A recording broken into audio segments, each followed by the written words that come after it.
Good afternoon. My name is Jonathan Mavroidis. I'm Director of Communications at the Richard Nixon Foundation. Welcome to the Richard Nixon Presidential Library on the occasion of the President's 102nd birthday. Before we start, I just wanted to say that today is a free admission day, so I encourage you to visit the President Nixon's birthplace, the White House right across the way. Take that in, also visit the memorial sites and visit the galleries to learn about the life of this extraordinary man when I'd become President of the United States. Another extraordinary man is Stephen Hess, who will be our Nixon Legacy lecturer today.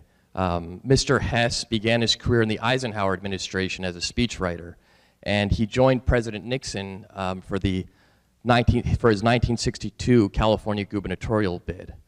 He returned to the White House in 1969 as the chief of staff to Daniel Patrick Moynihan. It was somewhat of a political odd couple because you had Moynihan, who is the urban affairs advisor, a Democrat, coupled with President Nixon, obviously a Republican. But the two were very loyal friends, and they made their relationship work. And Mr. Hess knew both of these. He's one of the few people that could say that he was close friends to both of these men. And it's the subject of his new book, The Professor and the President, Daniel Patrick Moynihan and the Nixon White House. But before we introduce Mr. Hess to the stage, we have a preview video to show.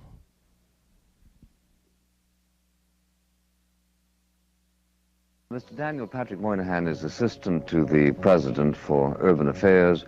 Indeed, the last time I saw him but once, he was speaking at a rally for Hubert Humphrey, appropriately scheduled on Halloween night, at which the orators were predicting the end of the world if Nixon was elected the following week. Mr. Speaker, the President of the United States. This was an incredibly close election in 1968, and he was coming in with an opposition Congress, and he really felt he needed some prominent Democrat. And strangely, he turned to Pat Moynihan and put him on his White House staff, a very high risk. You put opposition people in the cabinet because you can fire them very easily. You put them on their White House staff, and if they quit, you're in trouble. I had been a speechwriter for Nixon when he ran for governor of California in 1962. It was a professional, it was a political relationship, but it was close. Moynihan was totally different. It was neither professional nor political.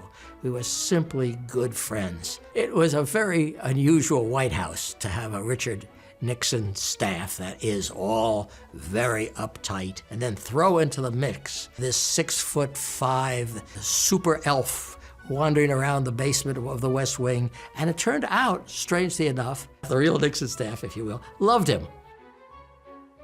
The Medal of Freedom actually was invented by Pat Moynihan when John Kennedy was president, and when Pat was in the White House with Nixon, he had the pleasure of putting together a list for the president, a list that included Duke Ellington. This name on here, and it says Edward Kennedy Ellington. Nixon played Happy Birthday as best he could. Duke Ellington is ageless, but would you all stand and sing happy birthday to him, and please in the key of G.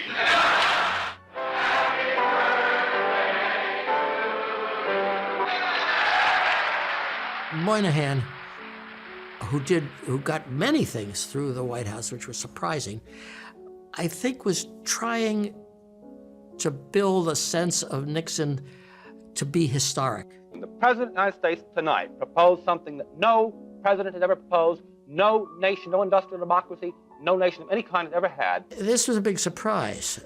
Nixon had actually, in his campaigned against this idea, which basically was a negative income tax. The other thing I really want to be clear about is we have to use the word welfare. All right, it's not a bad word, nothing wrong with that word. I think the people who think it's a bad word ought to get rid of their good conscience, frankly. But clearly it was something on their mind that ultimately produced the Family Assistance Plan, which Nixon had to get on television and say, yeah, but this is more expensive. But it's the right thing to do. Initially, this new system will cost more than welfare. But unlike welfare, It is designed to correct the condition it deals with. Pat and felt thus very deeply about the question of dependency and family. And of course, his father had deserted his family when he was a young fellow, too. the father is unable to find a job at all or one that will support his children. And so to make the children eligible for welfare, he leaves home. For Pat, creating a new welfare system was his white whale. It was the major thing that he wanted to do in the 2 years that he was given to serve in the Nixon administration. And he did it. I therefore propose that we abolish the present welfare system and that we adopt in its place a new family assistance system. Mr. President, I'm sure he thought of himself as changing the configuration of the world greatly, but I never think he thought of doing this domestically. And really, it was Moynihan who created the opportunity for Nixon to take advantage of the presidency.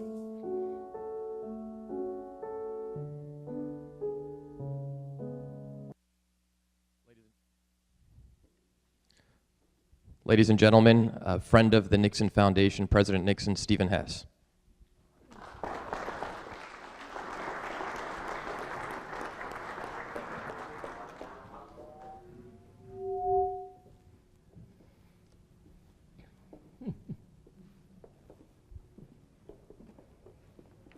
Thank you, Jonathan. Start by taking the cap off the bottle. Jonathan, Dwight Eisenhower used to tell his staff that he had a favorite cartoon from the old Saturday Evening Post.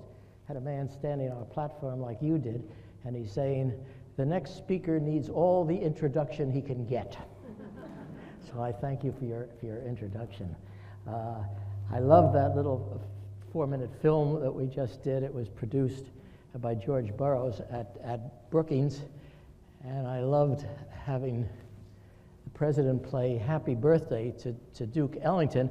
I wish George had kept in the next scene, which was Ellington in the French style kissing Nixon on both cheeks, and Nixon, of course, blushing. That was that. I do want to add something that I would not otherwise had mentioned when I took this assignment. But one of our colleagues on the White House staff died on January 3rd, and his funeral was yesterday. His name is Marty Anderson.